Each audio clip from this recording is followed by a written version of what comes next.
আৰু মাত্ৰ কেইটামান ক্ষণ পিছতে গুৱাহাটীৰ পৰা উৰা মাৰিব নলবাৰীলৈ প্ৰধানমন্ত্ৰীৰ যি বিমান, সেই বিমান উৰা মাৰিব আৰু তাৰ প্ৰাক্ষণত সুবিশাল মঞ্চখনৰ পৰাই প্ৰধানমন্ত্ৰী নৰেন্দ্ৰ মোদীয়ে নলবাৰীৰ যি বৰকুৰাত অনুষ্ঠিত হ'বলগীয়া যি বৃহৎ জনসভা, সেই জনসভাখন সম্বোধন কৰিব আৰু প্ৰধানমন্ত্ৰীৰ জনসভাত উপস্থিত থাকিবলৈ এই ধৰণে ইতিমধ্যে বিভিন্ন প্ৰান্তৰ পৰা আচলতে 16টাকৈ বিধানসভা সমষ্টি, বৰপেটা লোকসভা সমষ্টিৰ অন্তৰ্গত 10টাকৈ বিধানসভা সমষ্টিৰ উপৰিও ইয়াৰ দাঁতিকাষৰীয়া দৰং, ওদালগুৰি আৰু কোকৰাঝাৰ লোকসভা সমষ্টিৰ পৰা ইতিমধ্যে হাজাৰ হাজাৰ দলীয় নেতাকৰ্মী আহি উপস্থিত হৈছে নলবাৰীত। আৰু নলবাৰীত আহি তেওঁলোকে হাতত প্লে কাৰ্ড লৈ আহিছে মে হু মোদী কা পৰিবাৰ, আৰু তেওঁলোকৰ মূৰত বিজেপি কেপ আৰু বিজেপি কেপ পৰিধান কৰি তেওঁলোক ওলাই আহিছে আৰু ওলাই আহি প্ৰধানমন্ত্ৰীগৰাকীৰ যি নিৰ্বাচনী ভাষণ, সেই নিৰ্বাচনী ভাষণ তেওঁলোকে শুনিব। আৰু প্ৰধানমন্ত্ৰীগৰাকীৰ এই সভাক লৈ নলবাৰীবাসী যথেষ্ট আশা কৰিছে, যথেষ্ট আকাংক্ষা কৰিছে তেওঁলোকে, কাৰণ প্ৰথমবাৰৰ বাবে নলবাৰীত অনুষ্ঠিত হ'ব এই সভা। মই কথা পাতিম, যিহেতু কিছু সময় পিছতে প্ৰধানমন্ত্ৰীগৰাকীয়ে ইয়াত সভা সম্বোধন কৰিব, কি ধৰণৰ আশা আকাংক্ষা আৰু কিমান মানুহ সমবেত হ'ব আজি?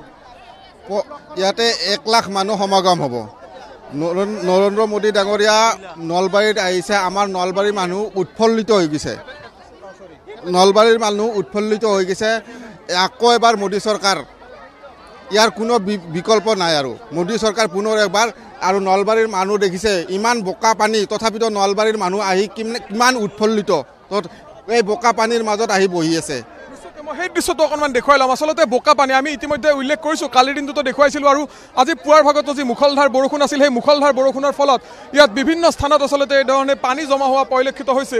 কিন্তু দলীয় কৰ্মীৰ যি উৎসাহ, সেই উৎসাহ কিন্তু কম হোৱা নাই, সেই উৎসাহ দুগুণে বৃদ্ধি পাইছে। কাৰণ প্ৰধানমন্ত্ৰীগৰাকীক আজি তেওঁলোকে স্বচক্ষে দেখিব, নলবাৰীলৈ প্ৰধানমন্ত্ৰীগৰাকী প্ৰথমবাৰৰ বাবে আহিব, আৰু যাৰ বাবে বোকা পানী গছকি এই ধৰণে আচলতে মোদীৰ জনসভাত উপস্থিত থাকিবলৈ হাজাৰ হাজাৰ লোক ওলাই অহা পৰিলক্ষিত হৈছে। 10:30 বজাত প্ৰধানমন্ত্ৰীগৰাকী আহি প্ৰধানমন্ত্ৰীগৰাকীৰ যিখন বিমান, সেই বিমান আহি ইয়াত উপস্থিত হোৱাৰ কথা, আৰু প্ৰধানমন্ত্ৰীগৰাকীৰ যিখন বিমান, সেই বিমানে ইয়াত যিখন সুবিশাল মঞ্চ ইয়াত নিৰ্মাণ কৰা হৈছে, সেই মঞ্চৰ সোঁকাষে প্ৰধানমন্ত্ৰীৰ বাবে আচলতে 3টাকৈ অস্থায়ী হেলিপেড নিৰ্মাণ কৰা হৈছে। সেই হেলিপেডৰ ইতিমধ্যে আমি দৃশ্য দেখুৱাইছোঁ, আৰু কেইটামান ক্ষণ পিছতে প্ৰধানমন্ত্ৰীগৰাকীৰ বিমান ইতিমধ্যে যিহেতু কইনাধৰ খানাপাৰা যি পশু চিকিৎসালয় মহাবিদ্যালয়ৰ খেলপথাৰ, সেই খেলপথাৰৰ পৰা পোনে পোনে আহি উপস্থিত হ'ব বৰকুৰাৰ যি জনসভা সম্বোধন কৰিবলগীয়া যি স্থান, এই স্থানৰ যি আচলতে হেলিপেড, সেই হেলিপেডত আহি উপস্থিত হ'ব। মই কথা পাতিম, বাইদেউ অকণমান কথা পাতিম। ক'ৰ পৰা আহিছে? হাতীকুছিৰ পৰা। হাতীকুছিৰ পৰা। কিমানগৰাকী আহিছে আপোনালোক? 40 গৰাকীমান আহিছোঁ। আজি প্ৰধানমন্ত্ৰীগৰাকীক স্বচক্ষে দেখিব, কিবা আশা আকাংক্ষা আছে প্ৰধানমন্ত্ৰীগৰাকীক লৈ? আছে। কি ধৰণৰ আশা কৰে? ভৱিষ্যতে তেখেতে আৰু মোদী চৰকাৰ পাওক, আৰু আমাৰ সমাজখন ভালদৰে কৰক, আৰু সকলোকে সুকলমে দেশখন চলাই নিব বুলি আমি আৰু আশা কৰি আছোঁ। যিখিনি চৰকাৰী আঁচনি আছিল বা যিখিনি প্ৰতিশ্ৰুতি দিছিল পূৰ্বতে, সেই প্ৰতিশ্ৰুতিসমূহ প্ৰধানমন্ত্ৰীগৰাকীয়ে পালন কৰা বুলি ভাবিছেনে? কৰিছে নিশ্চয়কৈ। আচলতে বিভিন্ন বয়সৰ লোকসকল ওলাই আহিছে, আৰু ওলাই আহি তেওঁলোকৰ আজিৰ যি প্ৰধানমন্ত্ৰীৰ জনসভা, সেই জনসভাত তেওঁলোকে অংশ লোৱাৰ চেষ্টা কৰিছে। অকণমান মই আৰু কথা পাতিম। দাদা, আপোনাৰ ওচৰলৈ আহিছোঁ, অকণমান আগুৱাই আহিলে সুবিধা হ'ব, অকণমান আগুৱাই আহক। কি ক'ব বিচাৰিব আজি? মই মোদী ডাঙৰীয়াক আমি ভাৰতবৰ্ষৰ পুনৰবাৰ প্ৰধানমন্ত্ৰী হোৱাৰ কাৰণে আমি আশা প্ৰকাশ কৰিছোঁ, আৰু এই জনসভাখনে ভাৰতবৰ্ষৰ ইতিহাসত এটা নলবাৰী সমষ্টিৰ এই জনসভাখনত ইতিহাস প্ৰসিদ্ধ এটা মানুহ সমাগম হ'ব। মই পৰিৱেশটো দেখুৱাম, যিহেতু ইতিমধ্যে জনতাৰ সত্ব আৰম্ভ হৈছে, আৰু এই ধৰণে যিহেতু তেওঁলোকৰ নিৰ্ধাৰিত যি লক্ষ্য 2 লক্ষাধিক লোক তেওঁলোকে সমবেত হ'ব বুলি দাবী কৰি আহিছিল, আৰু সেই 2 লক্ষাধিক লোকৰ ইতিমধ্যে কেইবা হাজাৰ লোক আহি নলবাৰীৰ বৰকুৰাত সমবেত হৈছে, আৰু কেইবা হাজাৰ লোকে তেওঁলোকৰ বাহন লৈ বিভিন্ন প্ৰান্তৰ পৰা আচলতে বৰকুৰাৰ এই জনসভাস্থলীলৈ ৰাওনা হোৱা পৰিলক্ষিত হৈছে। ইতিমধ্যে বাহিৰভাগৰ পৰিৱেশ আমাৰ চিফ ৰিপৰ্টাৰ অগ্নিভ গগৈ ডাঙৰীয়াই গোটেই কথাখিনি দেখুৱাই আছে। বাহিৰভাগৰ পৰিৱেশটো কি ধৰণৰ হৈছে, বাহিৰভাগত কিমান লোক সমবেত হৈছে আচলতে সেই কথা দেখুৱাইছে। কিন্তু বতৰৰ যি বিধি পথালি, সেই বতৰৰ বিধি পথালিৰ বাবে এই সভাৰ যি উৎসাহ, সেই উৎসাহ কালিৰ দিনটোত কিছু স্তিমিত হৈছিল, কিন্তু আজি বতৰ ফৰকাল, আজি এতিয়া ৰ'দ ওলাইছে, আৰু ৰ'দ ওলোৱাৰ পৰিপ্ৰেক্ষিতত এই লোকসকলে যথেষ্ট উৎসাহেৰে ওলাই অহা পৰিলক্ষিত হৈছে। মই কথা পাতিম, দৃশ্যসমূহ দেখুৱাই থাকিম। মে হু মোদী কা পৰিবাৰ, সকলোৰে হাতে হাতে একেখনেই প্লে কাৰ্ড, মে হু মোদী কা পৰিয়াল, অৰ্থাৎ মই মোদী পৰিয়াল।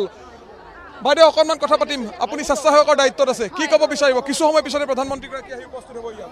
উপস্থিত হ'ব, কিন্তু এতিয়া ভাল লাগিব, উদুলি মুদুলি পৰিৱেশ। যদিও বতৰ বেয়া, তথাপিতো মানুহ যথেষ্ট সংখ্যক হৈছে, আৰু হ'ব, আহিবলৈকে বহুত মানুহে আছে।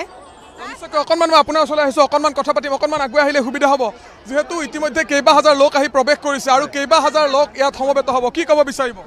চাওক আমাৰ বিশ্বৰ সকলোতকৈ জনপ্ৰিয় প্ৰধানমন্ত্ৰী নৰেন্দ্ৰ মোদী ডাঙৰীয়াক চোৱাৰ হেঁপাহ আমাৰ সকলোৰে তাত আছে আৰু আজি ৰাইজৰ যি এই স্বতঃস্ফূৰ্তভাৱে ওলাই অহাৰ ফলত আমি সেই তেখেতসকলৰ যি ইচ্ছা যে মোদীজীক এবাৰ তেখেতসকলে ওচৰৰ পৰা চোৱাৰ যি ইচ্ছা সেই অনুযায়ী ইয়াৰ গোটেই নিকটৱৰ্তী প্ৰত্যেকটো অঞ্চলৰ ব্যক্তি ইয়ালৈ ওলাই আহিছে আৰু ইতিমধ্যে আপোনালোকে দেখা পাইছে যে জনসমুদ্ৰ পৰিণত হোৱাৰ দিশে আগবাঢ়িছে নলবাৰীৰ বৰকুৰা ফিল্ড ইতিমধ্যে ভালেখিনি মানুহৰ সোঁত বোৱা আৰম্ভ কৰিছে আৰু আমি গোটেইখিনি মানুহ বহাৰ ব্যৱস্থা ইয়াতে কৰাই আছোঁ নিশ্চয়কৈ এই ধৰণে পৰিৱেশটো দেখুৱাই আছোঁ পুনৰবাৰ মই মঞ্চৰ যিখিনি পৰিৱেশ সেই মঞ্চৰ পৰিৱেশখিনি দেখুৱাম কাৰণ মঞ্চত নিৰ্ধাৰিত কেইগৰাকীমান ব্যক্তিকে আচলতে প্ৰধানমন্ত্ৰীগৰাকীৰ সৈতে বহিবলৈ দিয়া হ'ব বাকী যিসকল বিজেপিৰ দলীয় নেতাকৰ্মী থাকিব তেওঁলোকক সন্মুখত বহিবলৈ দিয়া হ'ব আৰু ইয়াত সন্মুখভাগত আচলতে 5,000ৰো অধিক লোকে ময়ো মোদীৰ পৰিয়াল শীৰ্ষক যি টি চাৰ্ট আৰু তেওঁলোকৰ যি প্লে কাৰ্ড সেই প্লে কাৰ্ড লৈ তেওঁলোকে ইয়াত অৱস্থান কৰিছে ইয়াত বহিছে আৰু